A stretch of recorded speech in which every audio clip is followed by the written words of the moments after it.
주님께서 여러분과 함께 마르코가 전한 거룩한 복음입니다. 주님 영광 받으소서. 그때에 베드로가 나서서 예수님께 말하였다. 보시다시피 저희는 모든 것을 버리고 스승님을 따랐습니다. 예수님께서 말씀하셨다. 내가 진실로 너희에게 말한다.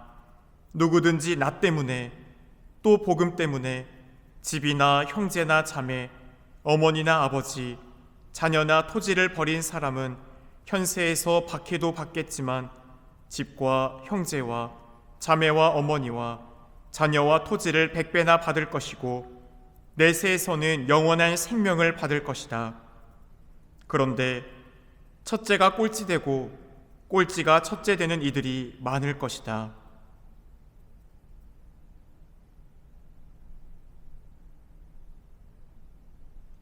주님의 말씀입니다. 그리스도님 찬양합니다.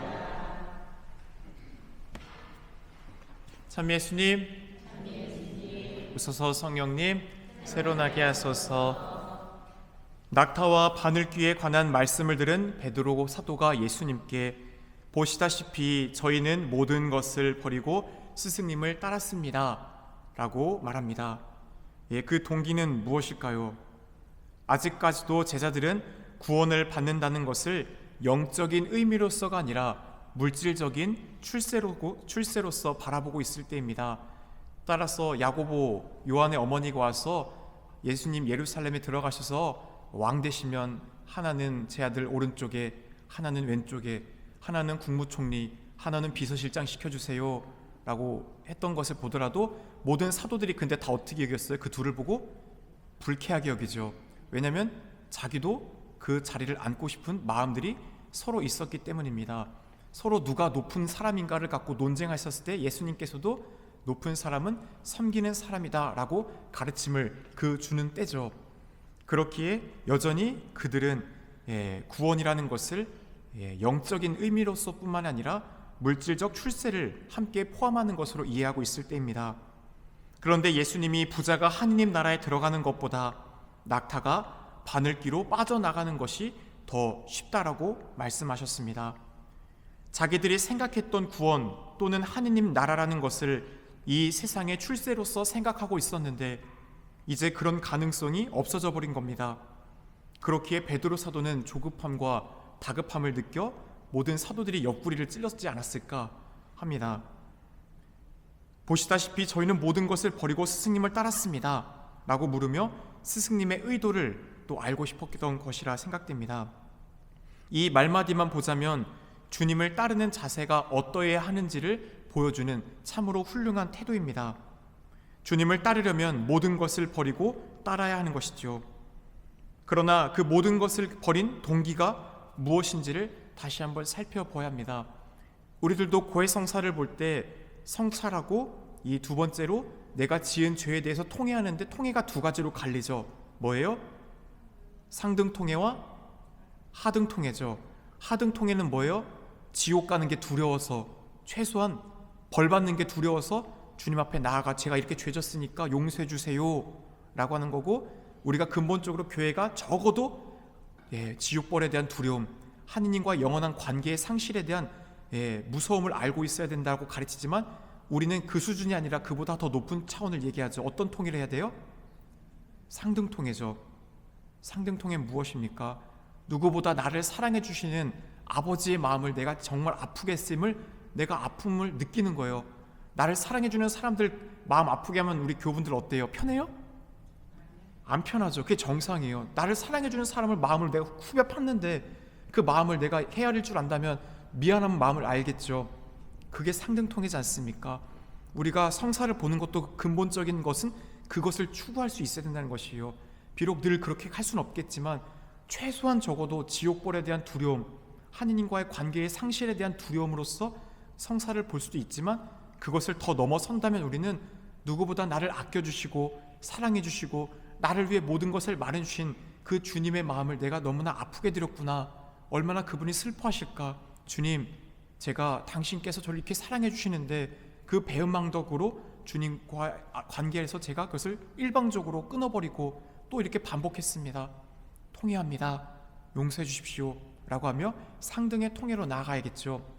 오늘 주님께서도 우리가 영원한 생명을 얻기 위한, 어찌 보면 우리가 무엇인가를 포기하는 것, 그것은 바로 주님과 함께함, 영원한 생명을 위해서 맞습니다.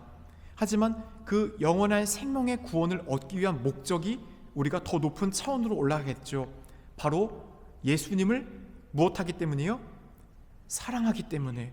예수님을 너무나 사랑하고 예수님이 우리에게 주셨던 그 복음적 가치를 우리가 귀하게 여기기 때문에 우리는 버릴 수 있는 겁니다.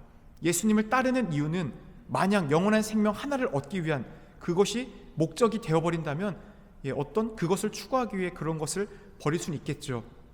하지만 근본이 아까도 말씀드렸지만 지옥 가는 것이 두려워서 하는 하등통이가 아니라 그분과의 관계적인 사랑의 내적 친밀감과 일치를 위해서 우리는 진심으로 주님 앞에 나아가는 것이 되어야겠죠. 그렇습니다.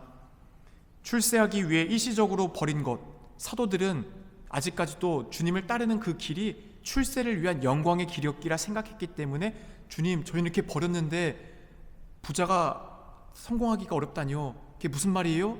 라는 이런 반문이처럼 지금은 들립니다.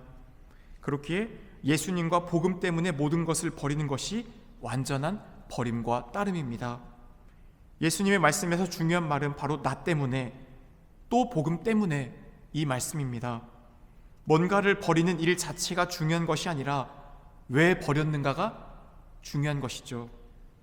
예수님 때문에, 또 복음 때문에 버려야 가치 있는 일이 됩니다. 예수님과 복음 때문에 버린다라는 말은 우리에게 영원한 생명을 주시는 예수님과 그 복음의 중요함을 우리가 믿고 추구하는 것입니다. 그것만 희망하면서 다른 것들을 내려놓을 줄 아는 것이죠. 영원한 생명을 얻기를 바란다면 그것을 얻는 일에 방해되는 것들은 우리가 과감하게 결단하고 때로는 포기할 줄 알아야 합니다. 그렇게 예수님께서는 단호함, 죄의 영적 투쟁에 있어서 단호한 표현으로까지 이렇게 표현하셨죠. 손이 죄짓게 한다면 손을 잘라버려라. 발이 너를 죄짓게 하면 발도. 아픈 것을 보고 계속해서 선함을 추구하는 것이 아니라면 눈도 뽑아버려라. 그만큼 우리가 하느님께로 나아가는 데 있어서 죄라는 것은 어떤 단호함이 없어서는 이겨내기가 힘듭니다. 이런 말이 있죠. 이렇게 낙타가 한 밤중에 추워서 이 순례자, 그러니까 집주인이 있는 그 텐트 속으로 뒷발을 넣었어요. 그래서 주인이 아유 그래 너도 추우니까 발이라도 쬐라 했더니 조금 있으면 어떻게 돼요? 엉덩이 들어오고, 그 다음에 허리가 들어오고, 그 다음에 머리가 들어오더니 주인을 몰아냈더라. 아시는 얘기처럼 우리가 어떤 죄에 대한 타협을 하고 있고 단호함이 없으면 그 죄가 약함을 타고 설설설설 들어와서 우리네 삶에 들어오게 됩니다. 그러게 우리가 어떤 것을 단호하게 내가 어떤 상태에 빠진다면 그 상태에 빠지지 않을 상황을 만드는 게 가장 지혜로운 거예요. 내가 어떤 상황에 죄에 빠지는지를 잘 보면 돼요. 아, 내가 술을 먹으면 죄를 짓는구나. 그럼 어떻게 돼요? 술을 안 먹어야죠. 술을 안 먹는 게 죄를 짓는 단호한 유혹에 맞설 수 있는 상황이잖아요. 내가 계속해서 하나님이 주신 시간과 소중한 하루의 시간을 헛되이 낭비해요. 내가 어떻게 시간을 낭비하는지를 봐야죠. 그리고 그 시간을 낭비하고 있는 행위를 어떻게 해야 돼요? 끊어내야죠. 하지 말아야 되는 겁니다. 그게 힘들어요. 그래서 팔 자르는 것처럼, 다리 잘라내는 것처럼, 눈 뽑는 것처럼 정말 고통이 따르겠죠. 하지만 우리들은 예수님을 사랑하기 때문에 그 길을 걸을 수 있는 겁니다. 예수님이 나를 너무나 사랑하시는 그 마음을 내가 알기 때문에, 그리고 그 복음의 가치를 귀하게 여기기 때문에 우리는 그러한 단호함을 추구할 수 있는 겁니다. 예수님을 따른 보상으로 주님은 우리에게 또한 용기를 내라고 100배의 상급을 약속하십니다. 오늘 집회에서도 같은 말이죠. 하느님께 무엇인가 바칠 때 기쁜 마음으로 자발적으로 너의 것을 그분 앞에 빈손으로 가지 말고 드려라. 그러면 그분께서 7배, 7도 완전 주죠. 하지만 오늘 복음에서도 100배로 받는다라고 합니다. 하느님 나라에 들어가서 누리게 될 행복은 인간의 언어로 다 표현할 수 있을까요? 없을까요? 없어요. 우리 인간의 언어는 유한하죠. 그렇기 때문에 우리가 하느님을 표현할 때도 긍정신학이라는 말이 있고 부정신학이라는 말이 있어요. 우리가 아무리 하느님은 사랑이시다, 진리이시다, 선이시다, 자비로시다, 인간의 언어로 표현해도 우리가 표현하는 그 선, 자비, 진리를 하느님에 대해서 다 담아낼 수 있을까요? 절대 못 담아내요.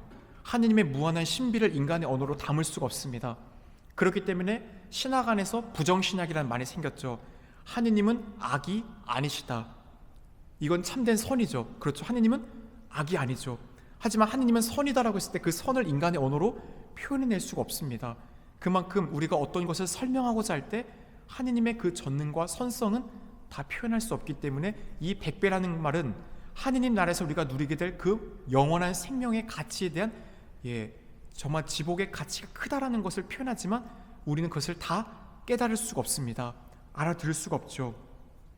그렇게 주님은 우리에게 영원한 것, 백배라는 말로 그 상급의 기쁨을 다시 한번 위안을 주시며 단호함과 또 죄에 대한 투쟁을 하는 가운데 하느님과 복음의 가치를 믿고 버릴 수 있어야 됨을 얘기합니다. 어제 부자 청년은 그 가는 줄, 그에게 있어 재물이 큰 힘이었기 때문에 그것을 끊어내지 못하고 슬퍼하며 예수님의 곁을 떠나갔죠. 우리는 어떠하고 있는지, 그 단호함이 없다라면 우리 역시 슬퍼하며 주님의 곁을 떠날 겁니다. 그렇다면 신앙생활이란 현세에서 죽도록 맨날 고생만 하는 것일까요? 상은 나중에 상급 하느님 나라에서만 받는 거고 이 땅에서는 아무것도 없을까요? 그렇게 생각하세요? 아닙니다. 진복팔단, 주님은 행복하여라, 바로 이 땅에서부터 우리에게 그 신앙생활을 하는 가운데 주님이 우리에게 주실 그 믿음의 길을 걷는 이들이 이 땅에서부터 행복할 수 있음을 분명히 말씀해 주셨습니다. 내세에서의 삶에서도 행복하고 기쁘겠지만 바로 그 지상에서 복음의 정신을 실천할 때 주님이 나와 함께 있음을, 믿음의 여정을 걷는 사람들은 함께 걸어갑니다. 이미 함께하고 있는 거예요. 내세에서도 받겠지만 지금부터 받는 것을 그들은 체험하죠. 그렇게 그들이 행복하다, 너희들은 그 믿음의 눈으로 나를 믿고 형제 가운데 나를 바라보고 슬픔 가운데 있는 이들을 위로하고, 지금 박해도 받지만 그 박해 속에서도 용기를 내어 걷고 있는 너희들은 지금부터 행복의 길을 체험하고 있다라고 미리 위로를 주셨습니다. 첫째가 꼴찌되고 꼴찌가 첫째되는 이들이 많을 것이다 라는 말씀은 부자와 라자로의 비유를 우리에게 떠올리게 합니다. 부자는 날마다 잔치를 벌였고 자색 옷감, 자연에서 얻을 수 있는 가장 귀한 색깔이 자색이죠. 천연 자리로 낼 수 없는 가장 어려운 색이 자색이에요. 그만큼 사치품이죠. 그 자색 옷을 매일 비단 옷을 입고 호화로운 잔치를 벌이며 살았지만 그의 문 앞에 있는 라자로를 향한 극단적 무관심을 보였죠. 그러는 가운데 그가 지옥에 가서 보니 아브라함 품에 있는 라자로를 보고 그에게 물방울 하나, 현세에서 그가 청하면 줄 수 있었던 그 많은 것들이 있었지만 이제는 역전이 되어 그의 손에 찍은 물방울 하나라도 달라고 하는 상황이 역전이 이루어지지 않습니까?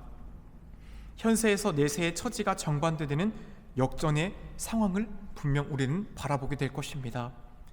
지금 부유함과 권력과 명예를 누리고 있으면 그것은 하느님이 우리에게 주신 축복의 통로를 통해 다른 이들에게 나누는 가운데 내세를 위한 영원한 가치를 바라보며 우리는 주님을 위해서 사용할 줄 알아야 되는 것입니다.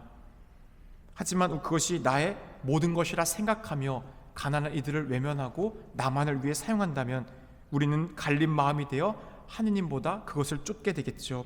그러는 가운데 어제 부자 청년처럼 주님보다 그것을 힘이라 여기며 떠나가게 될 겁니다. 부자 청년의 이야기, 우리는 주님을 위해 가장 버리기 어려운 부분까지도 포기할 수 있는지를 다시 한번 어제의 복음과 오늘 복음을 연계해서 생각해보면 성찰해보게 됩니다. 실제로 우리는 무엇을 포기했습니까? 우리 예수의 십자가래 예수의 창시자 이냐시오 성인은 십자가를 보며 늘 우리에게 묻죠. 예수님을 위해서 무엇을 포기했는가?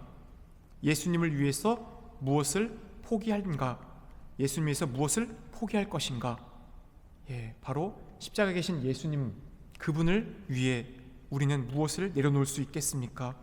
또 무엇 때문에 그것을 포기했습니까? 예수님과 복음 때문이 아니라 사람들에게 보이기 위해서 우리가 그것을 했다라면 그것은 위선이 될 뿐입니다. 숨은 일도 보시는 하느님께서는 그것을 버림과 진정한 따름으로 인정하지 않으실 겁니다. 진정한 버림이 아니라면 100배로 내세에서의 영원한 상급을 받을 수가 없습니다. 그렇게 오늘 주님께서 우리에게 주셨던 말씀처럼 첫째가 꼴찌되고 꼴찌가 첫째되는 바로 십자가의 신비, 역설의 신비가 마지막 우리네 삶 앞에 하느님 앞에 설 때 일어나게 됩니다. 그러니 다시 한번 용기를 내어 이 지상의 삶 가운데 영원한 삶에 하느님을 사랑하기에, 복음의 가치를 믿기에 또 내려놓을 수 있는 우리들이 되도록 함께 은총을 청합시다. 주님, 우리는 이 세상에서 많은 것을 누리고 가지고 싶어 합니다. 때로는 그것을 버리기가 너무나 두렵습니다. 그러나 주님을 사랑하기 때문에 또 복음의 가치를 우리가 믿기에 기꺼이 내려놓을 수 있는 용기를 주소서. 세상의 첫째가 아니라 하느님 나라의 첫째가 되게 하소서. 내려놓음을 통해 참된 기쁨을 찾게 하시고 주님과 함께하는 것이 가장 큰 행복임을 깨닫게 하소서. 우리 주 예수 그리스도를 통하여 비나이다. 아멘.